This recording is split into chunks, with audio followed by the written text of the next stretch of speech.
যৌন নিয়ন্ত্রণে এই চারটি জিনিস খুবই উপকারী।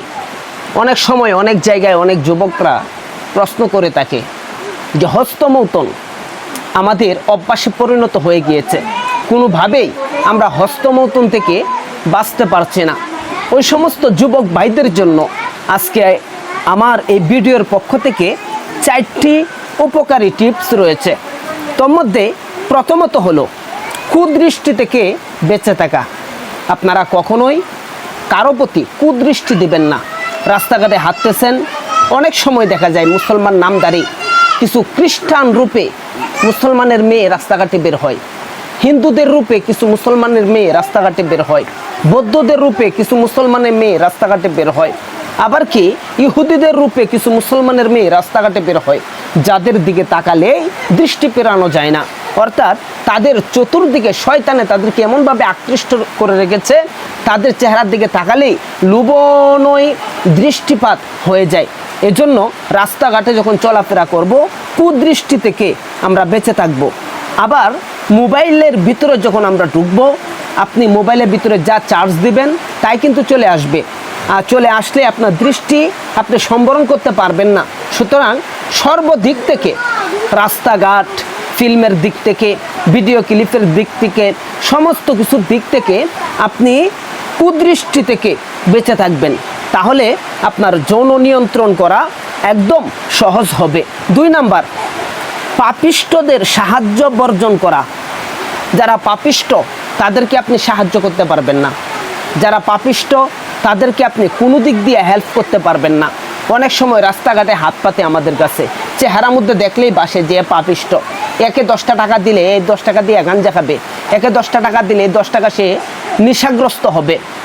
আবার একে কিছু টাকা দান করলে এর দ্বারা সে আরও পাপ কাজে জড়িত হয়ে যেতে পারে। ওই সমস্ত ক্ষেত্রে আপনি কখনো তাদেরকে সাহায্য করবেন না। আবার কিছু কিছু লোক আছে, টাকা দিয়ে তাদেরকে কেনা যায়, টাকা দিয়ে তাদেরকে মেলামেশা করা যায়, টাকা দিয়ে তাদের সাথে সময় কাটানো যায়। ওই সমস্ত ক্ষেত্রে আপনি কখনোই সাহায্য করতে পারবেন না।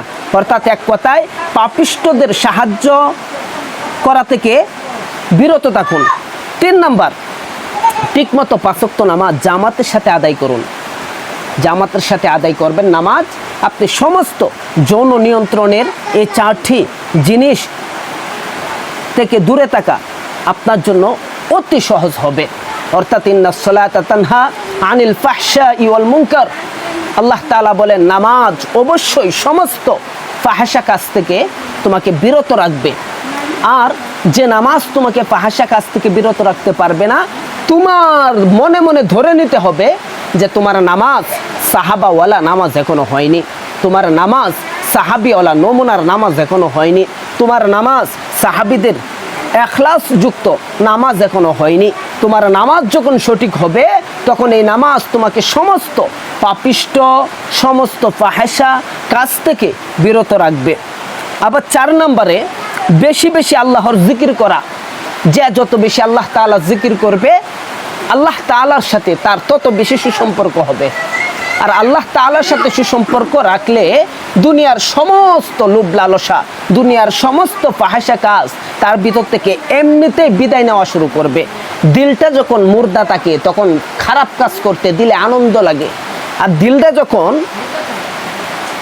যৌবনশীল থাকে, দিলটা যখন তাজা থাকে, দিলটা যখন শক্তিবান দিল থাকে, তখন সেই দিল নিয়ে কখনো গুনার দিকে মানুষ আকৃষ্ট হয় না।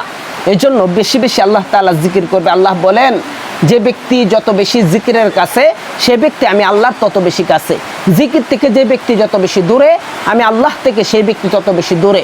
এই জন্য আল্লাহ তাআলা কাছে যদি থাকতে চান, আল্লাহ তাআলা নিকটবর্তী যদি হতে চান, তাহলে বেশি বেশি জিকিরের সাথে যুক্ত হন, জিকিরে মজলিসে বসেন।